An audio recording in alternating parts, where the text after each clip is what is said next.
মাত্র কয়েকটি উপকরণে বানিয়ে নিয়েছিলাম 3 ধরনের পাটিসাপটা পিঠা। কিভাবে একদম পারফেক্ট পাটিসাপটার ক্ষীর তৈরি করবেন এবং পারফেক্ট পাটিসাপটা তৈরি করবেন সেইটার টিপস সহ পুরো রেসিপিটি থাকছে আজকের ভিডিওটিতে। আশা করব ভিডিওটি না টেনে সম্পূর্ণ দেখার চেষ্টা করবেন। তো চলেন শুরু করি। প্রথমে এখানে ক্ষীর বানিয়ে নেওয়ার জন্য আমি দিয়ে দিচ্ছি 1.5 কাপ পরিমাণ দুধ। 3 কাপ দুধকে আমি কমিয়ে এখানে 1.5 কাপ করে নিয়েছি। সাথে দিয়ে দিলাম এলাচ, দারুচিনি, হাফ কাপ গুঁড়ো দুধ এবং হাফ কাপ পরিমাণ চিনি।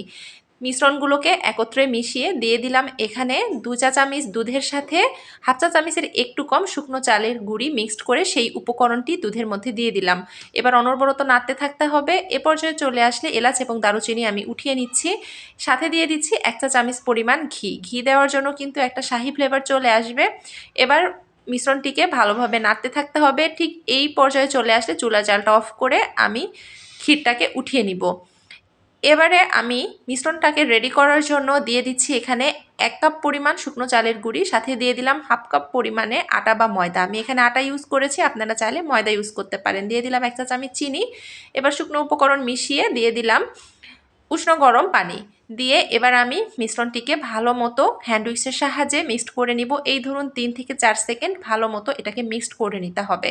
ঠিক এই পর্যায়ে চলে আসলে সাথে দিয়ে দিচ্ছি আরও সামান্য একটু পানি। এখানে আমার সর্বমোট পানি লেগেছে হাফ কাপের একটু বেশি। বেটারটা একদম রেডি।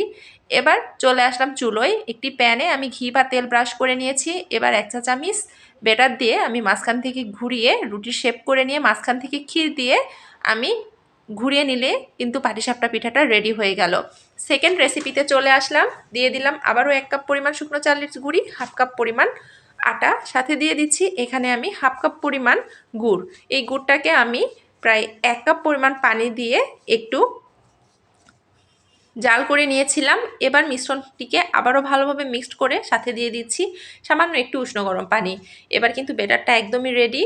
তো আবারও সেম প্রসেসে কিন্তু আমি এই পাটিসাপটা পিঠাটাও তৈরি করে নিব। এ পর্যন্ত যারা আমার ভিডিওটি দেখেছেন তাদেরকে অসংখ্য ধন্যবাদ। ভিডিওটি ভালো লাগলে অবশ্যই সবার সাথে শেয়ার করে দিবেন। যারা ফেসবুক থেকে ভিডিওটি দেখেছেন অবশ্যই আমার পেজটি ফলো করে দিবেন। আর যারা ইউটিউব থেকে আমার ভিডিওটি দেখছেন অবশ্যই আমার চ্যানেলটিকে সাবস্ক্রাইব করে দিবেন। Second রেসিপিটাও complete. থার্ড রেসিপিতে আমি যেটা করেছি, সাদা যে ব্যাটারটা ছিল ওটার সাথে আমি একটু জর্দার কালার মিক্সড করে চামিচ দিয়ে জাস্ট একটু জায়গায় জায়গায় ফোটার মতো দিয়ে নিয়ে উপর থেকে সাদা ব্যাটারটা দিয়ে 1 সেকেন্ড পর আবারও ক্ষীর দিয়ে কিন্তু সেম প্রসেসে পাটিসাপটা পিঠাটা রেডি করে নিলাম।